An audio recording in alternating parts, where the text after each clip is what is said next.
stretch you, he scale you, he squish you, he's fun you. D-O-E-Y. He's seal you, he's glue you, he's stick you, he's glue you. D-O-E-Y. Look at all the colors. So many toys and one. Triple time the friend and triple time the fun. D-O-E-Y. Love him till the day that you die. Call the number on screen and order your joy today. Order now while supplies last. Shipping and handling costs may vary. Do not ingest or deliver any products in the video box. What's the top? This one! I don't know, open this one! I knew it, this is the one I wanted! There's a card too, dear. Open the card. We're going to the Playtime factory? That's right, honey. Yes!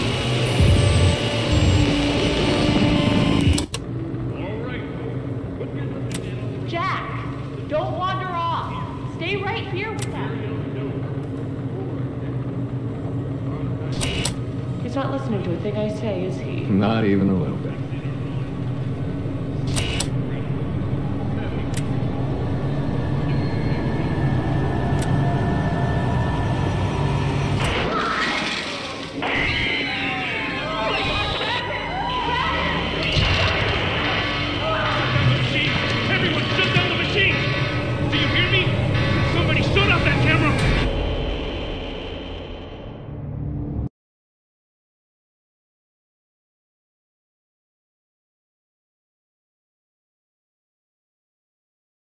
Hey guys, Super Horror Bro Mike here, and in today's video we journey deeper into the depths of a Playtime co-factory as we take a look at the story of Poppy Playtime Chapter 4.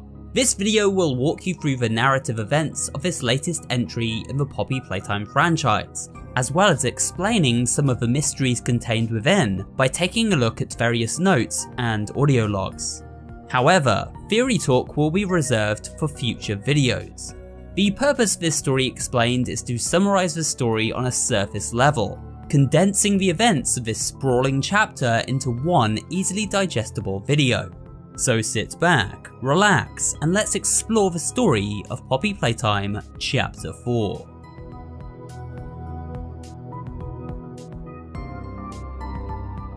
The chapter begins as we continue our descent with Poppy into the depths of a Playtime Co. factory, leading on directly from the cliffhanger ending of Poppy Playtime Chapter 3, where Kissy Missy was stranded on the floor above, attacked by an unknown assailant. Poppy explains that she must embark on a rescue mission to save Kissy, but tells our protagonist to continue with their mission to try and stop the prototype. She warns us that this area of the factory is more dangerous than anything we've encountered before. Be careful. Down here, it's not like anything you've seen above. It's not trying to hide what it is.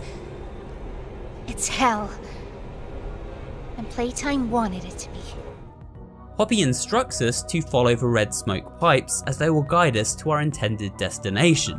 She also explains that she has allies down here that can aid our character in their quest, and so our hero sets off alone as Poppy returns to the upper levels to save her friend. Following the pipes, our protagonist makes her way through a nearby cave system, where they discover a note documenting the flammable properties of a red smoke. The gas will explode if it comes into contact with a naked flame, and this seems to be exactly why Poppy has rerouted the red smoke in the previous chapter. We eventually emerge from the caves into a horrifying toy graveyard, where the bodies of smiling critters are stacked in gruesome heaps as far as the eye can see. This appears to be where Playtime Co. dumped the bodies of failed and deceased experiments after they no longer served a purpose for the company's twisted research. At the far side of this area is the entrance to the prison. However, before our hapless hero can enter, blinding spotlights halt their progress and the doors seal shut. They are then attacked by hordes of ravenous huggy toys and must repel them with a trusty flare gun. After the attackers flee back into the shadows, our protagonist must locate an alternate path inside.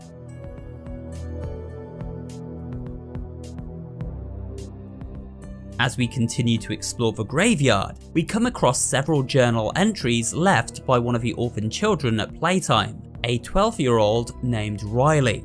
Riley lost her parents in a tragic accident and then became part of Playtime's Orphan Adoptive Initiative, a shady cover-up which allowed a company to conduct horrific experiments on the orphan kids, under the guise of an adoption program. We learn that this was indeed Riley's fate.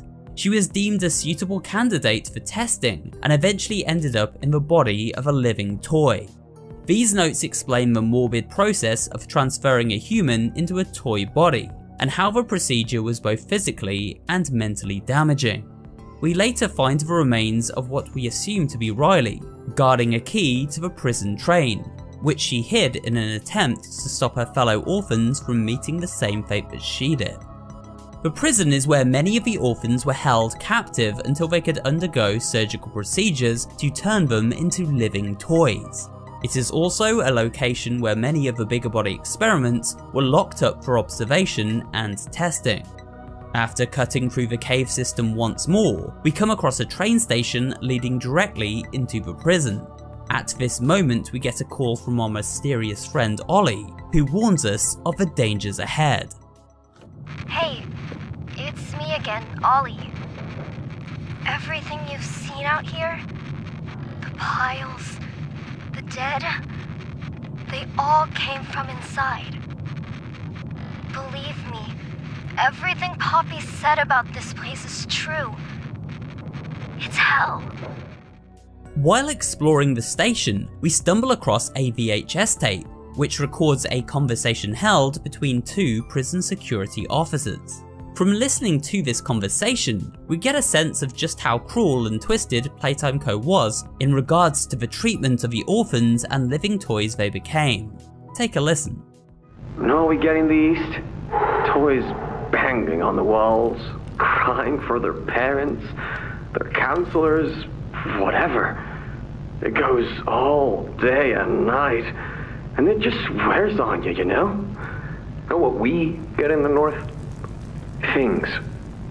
Whatever they aren't people anymore. Their cells might as well be cages. They are animals. Sick. Twisted. Just instincts and anger. That's all that's left of them. Our protagonist powers up the train and steps inside one of the holding cells tethered to it. The door slams shut behind them, and they find themselves trapped inside.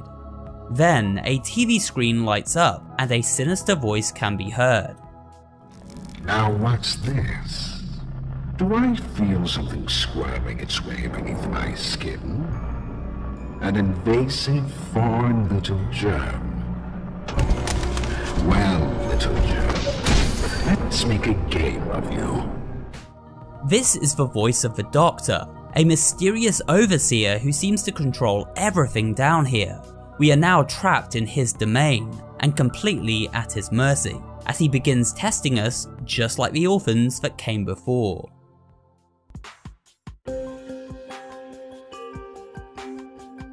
So, who is the Doctor? Long before the tragic events of the Hour of Joy, Playtime Co. had hired a brilliant scientific mind, a man named Harley Sawyer, who is known as the Doctor. As brilliantly gifted as Harley was, he was equally ruthless and cruel, a truly evil man who sought to further scientific research ahead of valuing human life. Harley was responsible for the majority of the human experimentation that took place within the depths of the factory. In collaboration with Head of Innovation Leif Pierre, Head of Research Eddie Ritterman, and Head of Playcare Stella Graber, Harley oversaw the creation of the Bigger Body Initiative, taking employees and orphan children and using them as part of a horrific surgical procedure to create living toys. However, from a tape we discover within Chapter 4, we learn that Harley Sawyer was a bit of a wild card and had been responsible for a number of blunders involving escaped killer mascots that resulted in the deaths of many employees and tourists visiting the factory. Sawyer can't keep leading this project. I'm not disagreeing. Huggy loose in the woods, That business with Catnap, the whole stole thing. And half a dozen other incidents. Right. And all of that pales in comparison to the theater incident. So, we can't kill the son of a bitch, but we need to knock him out of the equation. What do we do? There is one thing I can think of. Leif and his cohorts were at a crossroads. They needed Harley's knowledge and expertise to continue their research and the creation of these living toys, but realised he was too much of a liability to keep around. And so they came up with a solution: to use Harley's own science against him and trap him inside a computer system where, in theory, he could do no further harm. Harley was put through a surgical procedure that divvied up his organs into various life support systems, all hooked into a Matrix databank. He now exists as a ghost in the machine. A new doctor named Dr. White then taking over his position as surgeon.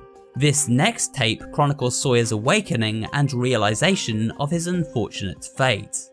It looks like he's waking up.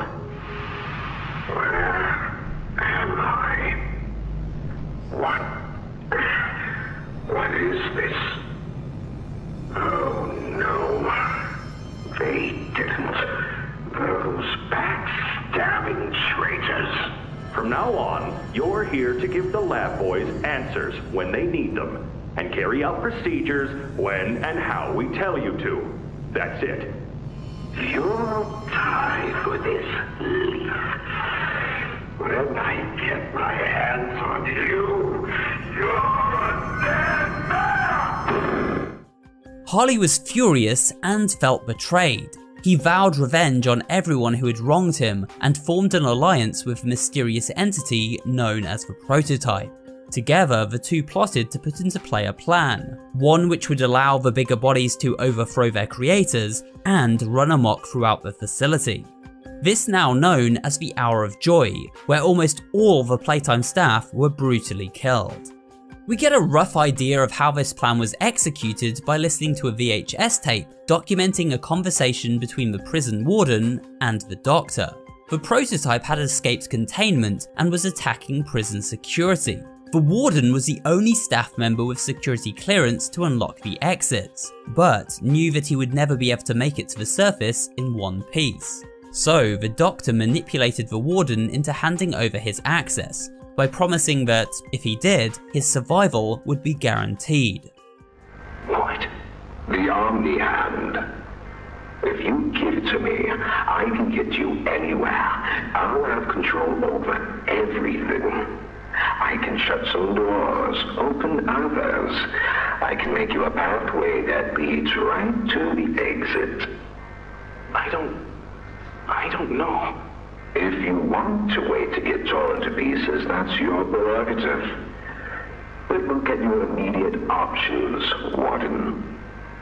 What choice other than this gets you out of here alive? After the doctor gained access to the prison security systems, he was then able to release all of the other mascots from containment and grant them a path to the factory floor above. And so the Hour of Joy and massacre of thousands of Playtime workers ensued.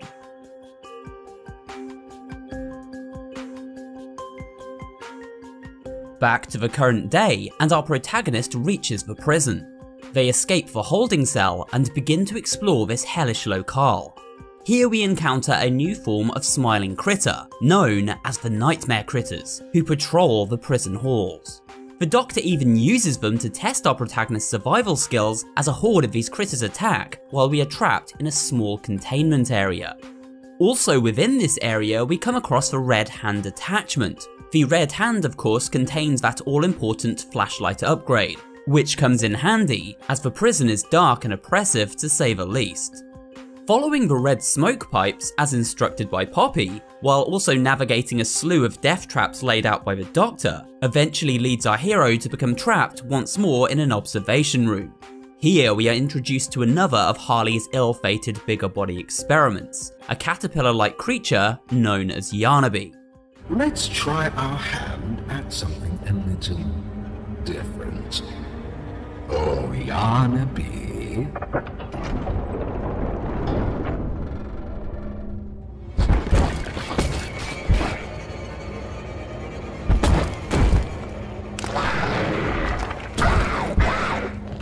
Please, do keep making this enjoyable for me. I'll be taking notes. I will go into more detail about the backstory of Yanabe and other new monsters found within this chapter in an upcoming Monsters Explained video, so stay tuned for that. For now, our task is simple. We must use stealth and cunning to avoid Yanabe as the fluffy but deadly monstrosity stalks us through the back rooms of this prison. However, it seems a mysterious benefactor is here to lend a decidedly stretchy helping hand, unlocking doors and triggering distractions around the environment to throw Yanabe off our scent and help us navigate to freedom. After a brief chase, we manage to escape Yanabe's clutches, at least for now. In the next room, we come across a VHS tape, which reveals a little more about the head of Playcare, Stella Graber, and why this seemingly pleasant woman became involved in playing a part in the bigger body initiative. You know, the project lead, Dr. Sawyer, wasn't sure about giving you that information in the first place. He thinks your affection towards those kids could be a liability. What do you think about that? I took this job because I wanted to help change kids' lives for the better. Of course, these procedures are far from ideal. I cried like a baby when I read them. But I started looking past the here and now. Started looking down the road a bit. And that's when it clicked. What your researchers can do down here will someday help a lot of people out there. Including so many kids. From this conversation between Stella and Leif, we discover that Stella was led to believe the experiments, while cruel in nature, could ultimately lead to helping millions in the future. It seems her good but naive nature was manipulated by people like Leif, who sold her on a false dream.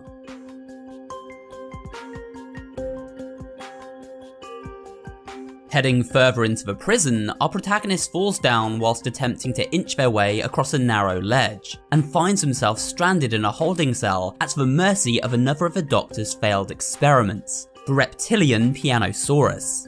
But just as it seems their journey has come to its end, a mass of stretchy limbs spring from the darkness and destroy the Pianosaur before our very eyes.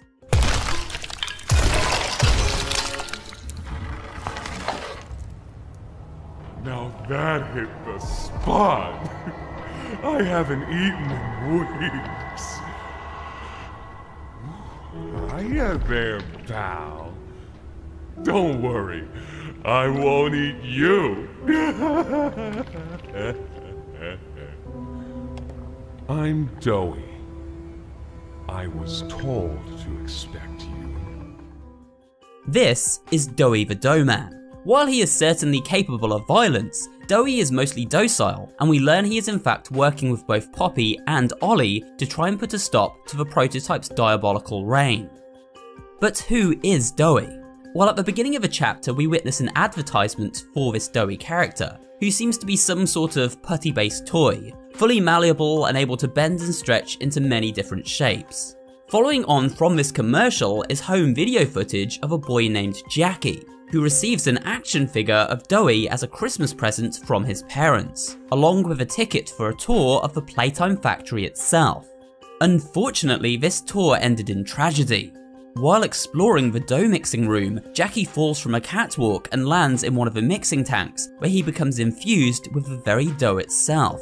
Later on in the chapter, we learn that, after this accident, Playtime managed to resurrect Jackie as the living version of Doughy we team up with during this chapter. Jackie's parents receive a secret invitation back to the factory, where a Playtime scientist allows them inside Doughy's room. The mother is delighted to reunite with her son, even in this monstrous new form, but the father is a little more concerned. And his concern is well founded, as Jackie, now in his Doughy reincarnation, ends up killing both his parents in a fit of rage. Hey, you'll be okay, I promise. Mommy's only here to talk. No, I don't want to talk. Get out! Susan, I think we should leave. Jackie, I'm staying right here. The gentle voices lie. I know what they do. They lie. And they poke, and they hurt! Susan, get away from me! Jack? Hey! Open this door! Oh, God. Susan! Please! Open the door! Please!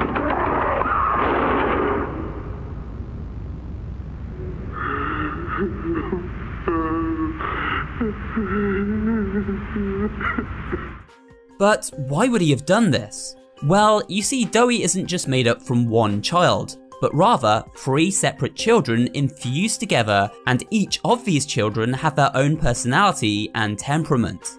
This information is garnered from a note and VHS tape found later into the chapter, which detail the other 2 children used to bring Dowie to life alongside Jackie. The first of these other 2 children was a boy named Matthew Hallard, who was both charming and charismatic. At 15 years, he was older than most of the other orphans, and so took it upon himself to look after them. However, he felt great remorse for the loss of his parents, who he'd lost in an accident he was unable to prevent. The second boy of the trio was a problem child by the name of Kevin Barnes. The neural abnormalities noted in Dr. Newman's report are detailed in connection to behavioral issues demonstrated within play care. Trouble getting along with others, aggressive and often confrontational social tendencies, and an otherwise combative nature clearly relay that Kevin is, put simply, a problem child. What friends he does have, he's reported to have attacked in moments of intense play. So Kevin's persona was most likely the reason why Dowie lashed out and killed Jackie's parents. Dowie inherited the kind nature of Matthew, the excitable personality of Jackie, but also the violent and combative qualities of Kevin, and all 3 of these personas now fight with each other within Dowie's mind. This makes him friendly, yet unpredictable, and confused about how to handle his emotions at any given time. A complex character, to be sure.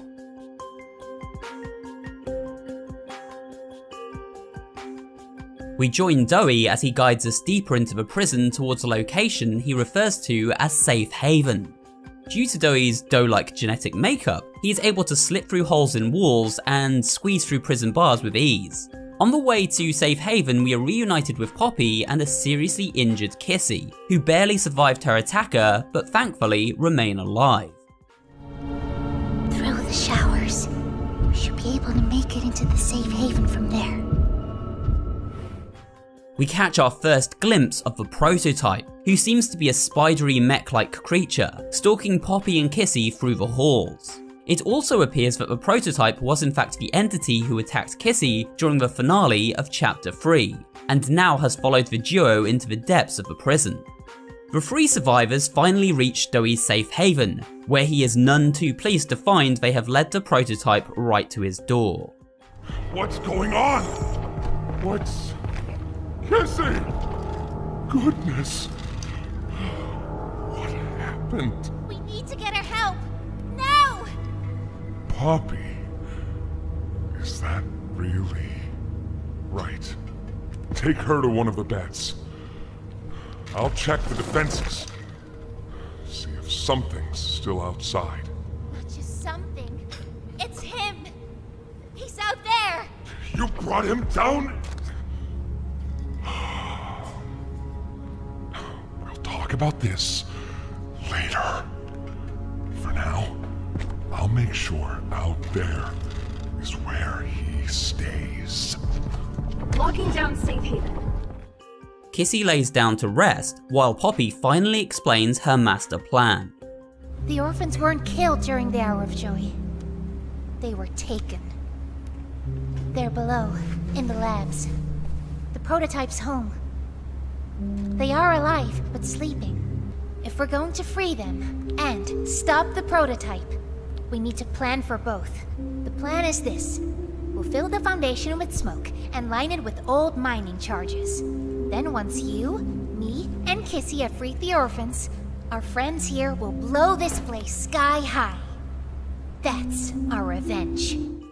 Poppy plans to use the red smoke to blow the entire facility sky high, eliminating all trace of the cruel research and experimentation conducted by Playtime Co., as well as putting an end to the prototype once and for all.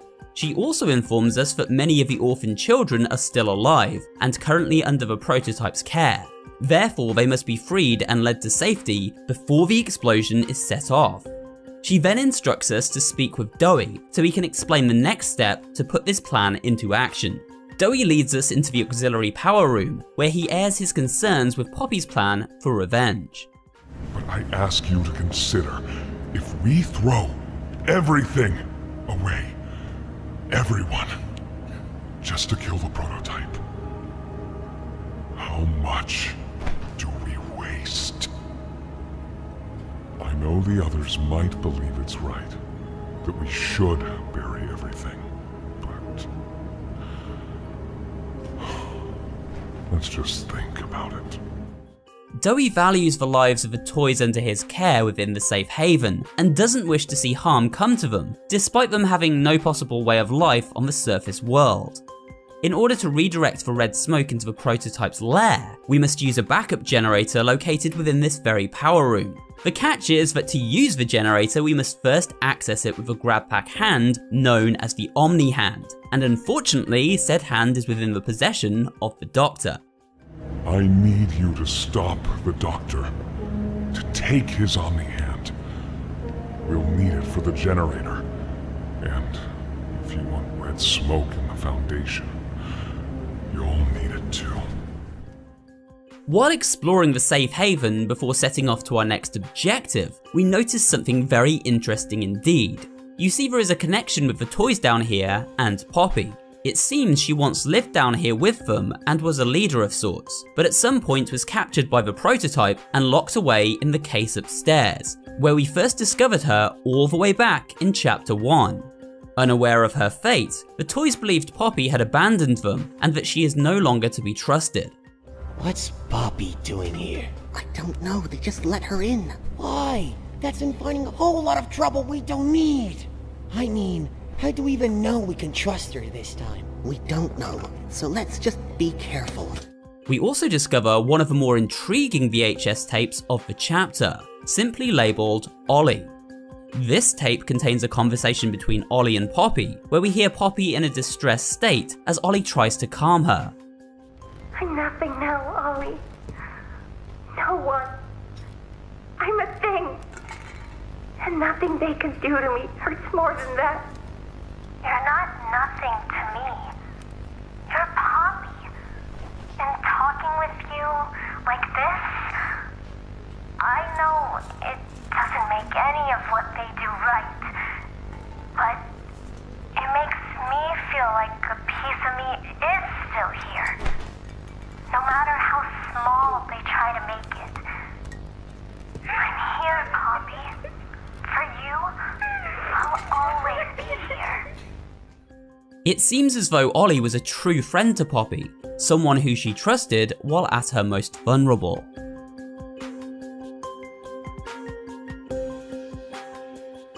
And so our protagonist bids farewell to the safety of the haven and makes their way into the sewer system. Here they overhear a conversation between Dowie and Poppy, who are at odds with one another in regard to the execution of her master plan. It's the best for everyone, Dowie, that no trace of this place is left. We agree to that. We've starved down here. We've been hunted.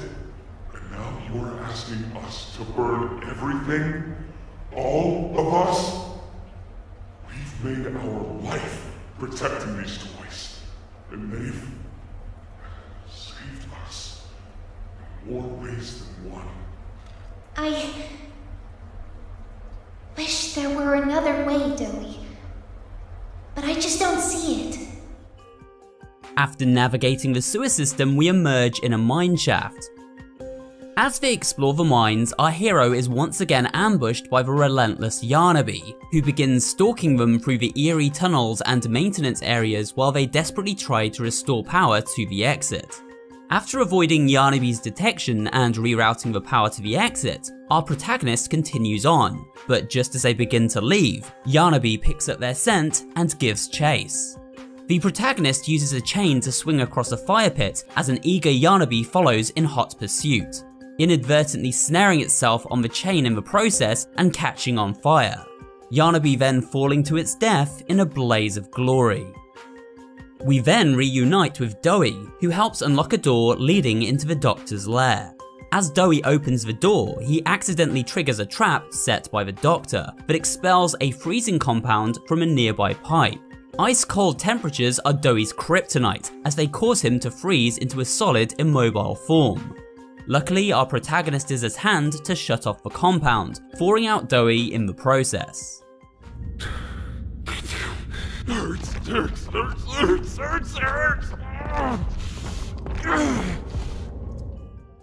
Doi stays behind to recover, and so we continue alone. Soon discovering one of the dig sites set up by construction company Warrenbach, the Doctor's hideout is located directly above. As we explore this area, the Doctor begins taunting our hero and asking some intriguing questions about why they have chosen to return to the factory. Questions for now that must remain unanswered. And to think Playtime had someone of such rare quality and never noticed. Funny. I can't say I remember seeing your face before, but I'm curious. Why come back? It can't be that a vague letter was your only reason. Was there someone you loved here? Someone you'd lost? He also begins casting doubt about Poppy's good intentions, revealing that she knew about the plan for the Hour of Joy before the catastrophe even went down, and was working with the prototype. Poppy told you her story, of course. Innocence is bliss. And she is oh so innocent. Did she tell you her part of the Hour of Joy? That she knew it was coming? Or did she leave out that crucial detail? While attempting to survive the many traps laid out by the Doctor, we begin the process of shutting down his various life support systems by freezing Harley's organs one by one. Each of these life support systems is contained within various operating theatres the Doctor once worked out of while conducting his ghastly human experimentation. Before the Doctor grants access to his lair, he poses our protagonist a moral dilemma. A nightmare critter is trapped alive in a glass jar hooked up to the freezing agent. If we wish to confront the Doctor, we must take the life of this poor defenseless little critter. The Doctor argues that experiments like Doi and Poppy wouldn't hesitate to do this, as violence is simply in their nature. But what about us? It's your mission. The door will open. Or is maintaining the veil of your morality more important? Act quickly. Of course, the choice is a simple one. We must take the critter's life in order to complete Poppy's mission and save the orphans. With the test complete, the Doctor grants access to his dominion, and so we head up the elevator for the final confrontation.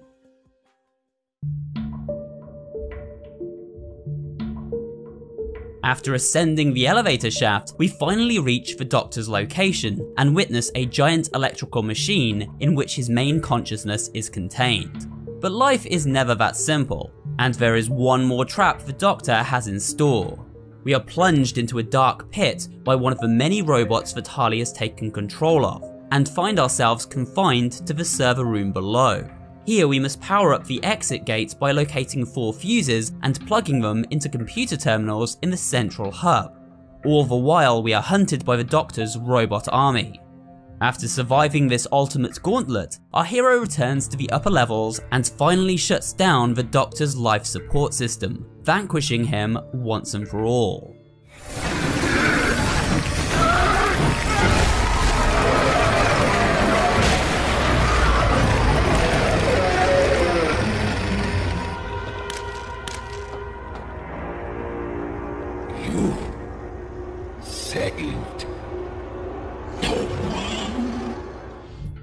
With the access card obtained, our protagonist is now able to acquire the Omni-Hand needed to reroute the red smoke and put the final stage of Poppy's plan into action, and so they head back to the safe haven to complete their mission. Upon their return, they are greeted by an excitable Poppy, who can't believe the mission was a success. She asks the protagonist to follow her to the power room, so they can begin preparations to divert the red smoke using the Omni-Hand.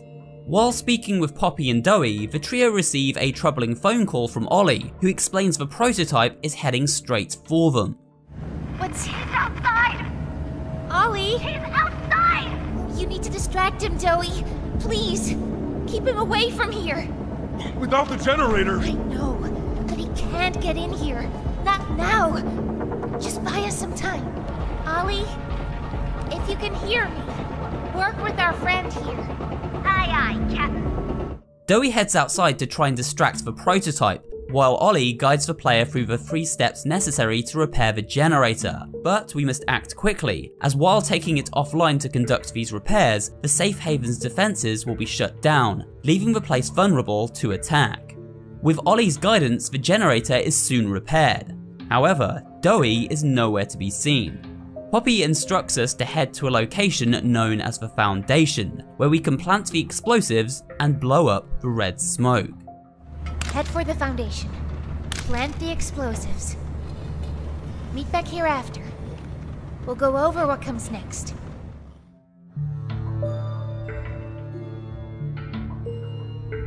Our route to the Foundation leads the protagonist back through the mines and into a previously inaccessible area.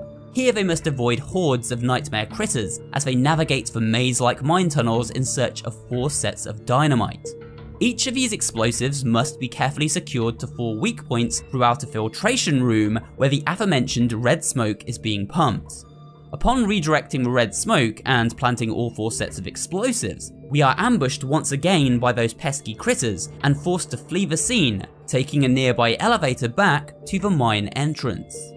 Here we bump into Doey, who survived his encounter with the prototype and successfully led him away.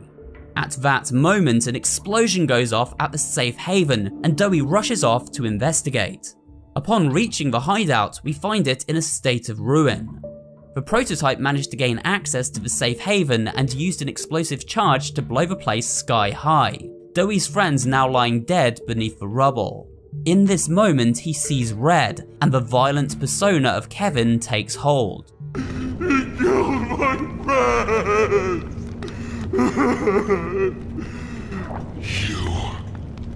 It all started with you. You and her. It was you who ruined everything! No, that's not true. They jump-started the generator. They destroyed everything! I'll kill you! Doey snaps and smashes the ground in a fit of rage. This causes a cave-in and he is crushed by a landslide. However, he survives, but is overcome by rage and takes on a new monstrous form. Doey can no longer control his emotions. Stricken by grief, guilt and anger, he begins furiously chasing our hapless hero as they race to safety through the winding caverns that surround the once safe haven. During this chase sequence, we can acquire a very secret tape, but we'll take a listen to that a little later. After a narrow escape from Doey, we emerge at the dig site below the Doctor's lair.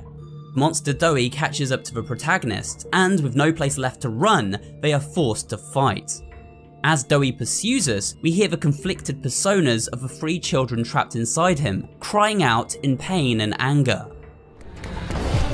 Mom and Daddy, I just want to go home.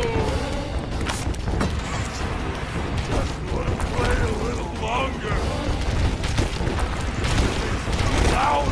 Too loud! Hate her! Hate everything! To defeat Doey, we must grab canisters of freezing agent and place them in his path. These canisters then become stuck to Doey's gloopy body as he passes over them. He must then be led beneath one of several saw blades located around the dig site, and the canister detonated using the flare gun. This freezes the monster in place, and then it's time to cut him down to size. Doing so enough times allows us to defeat Dowie, at least for now. You see, only moments after leaving this area, Dowie manages to reassemble once more, and grabs our hero as they make their getaway. Unfortunately for Dowie, he captures us in a crushing room, and so by freezing him here one last time, we are able to finally terminate the ill-fated experiment. Can't trust anyone! The gentle voices lie! You lie! I'm trying to be better, to be who they needed. Not smart enough, not good enough, not...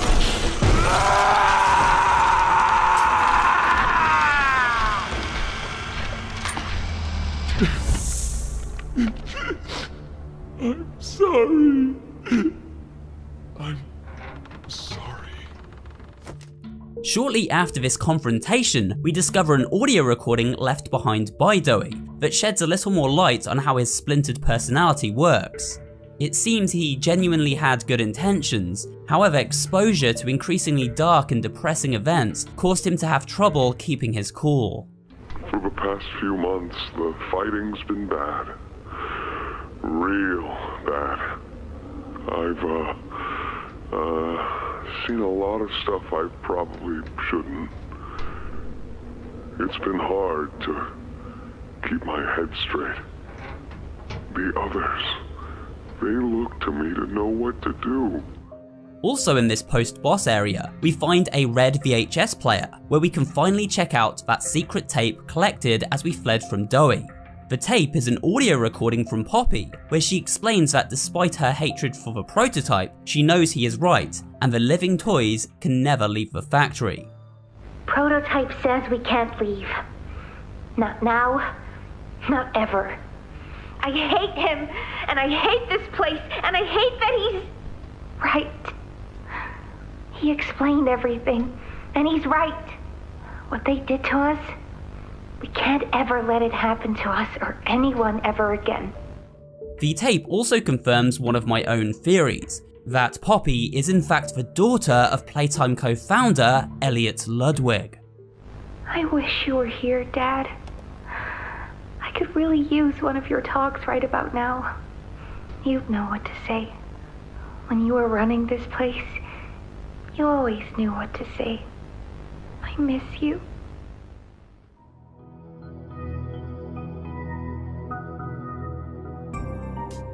Continuing onward after these major plot revelations, our protagonist discovers a garbage chute and, with no other way forward, slides down into the unknown. At the bottom of this chute, they find Kissy and Poppy, who have sought refuge in the ventilation tunnels. Poppy desperately attempts to get in touch with Ollie, worried as to his fate after the explosion above. Poppy is furious that we killed Dowie, but before she has time to further elaborate, the phone rings and Ollie is on the line. However, he now sounds far more sinister. Ollie! Something's gone horribly wrong. The safe haven— Shelf ventilation block B6. Is this where you are, Poppy? What? Stay where you are. And listen closely. You're not going to run. You're not going to fight. The charade is over. Who is this? An obvious question with an obvious answer. You... What did you do with Ollie? I'm right here, Poppy. For you. I'll always be here. We discover that Ollie is in fact the prototype, or rather one of the many voices it is able to mimic. It seems as though each victim of the prototype is amalgamated into its very fibre, and then becomes replicable to trick and lure in its victims. Ollie was once an orphan boy who befriended Poppy, but fell victim to the prototype long ago, and now is simply used as a tool for his benefit. The prototype goes on to explain that Poppy is important to him and should return home. What are you going to do with me? I've got something special in mind. I prepared it just for you. And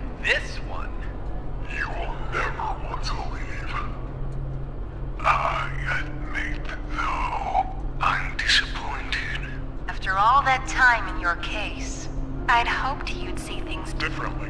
Don't you understand? It's always been about you and Hobby. What we are. It's time to come home. Poppy. It's time to come home. This raises the question, why is Poppy so important to the prototype, and what exactly is their connection? Desperate to avoid becoming a prisoner locked up inside her case once more, Poppy flees the scene, leaving Kissy and our protagonist to the prototype's mercy. The prototype has taken the detonators planted in the red smoke room and placed them all around the vent system, attempting to blow Kissy and our hero to bits. Kissy bravely throws herself at the protagonist and shields them from the blast. However, as she does so, the floor gives way and we fall into the depths below, tearing off Kissy's arm in the process. Picking themselves up from their fall, our protagonist ventures through the cave system they now find themselves stranded in. They soon locate an ominous chamber where the poppy flowers used in human experimentation are grown. At the far side of this flower chamber is a door and inside a VHS tape. However, no sooner than we insert this tape, the door seals shut and we find ourselves trapped. We then hear the voice of Head of Innovation, Leif Pierre, who explains this is the most secure area of the facility and that we are trespassing. The punishment is death. This is the single most high security, high clearance section of the whole factory. When someone finds you down here, you will be shot. And before you get any ideas, don't think you can just sneak away either. After the tape concludes, a familiar figure appears in the flower chamber outside, the return of Huggy Wuggy. Somehow Huggy survived the fall at the end of chapter 1, and now lives on in a hideously deformed state. He charges towards the door and begins pounding on it like a wild animal. What will our fate be now? Well, we'll have to wait and see, as this is where the story of Poppy Playtime chapter 4 draws to a close.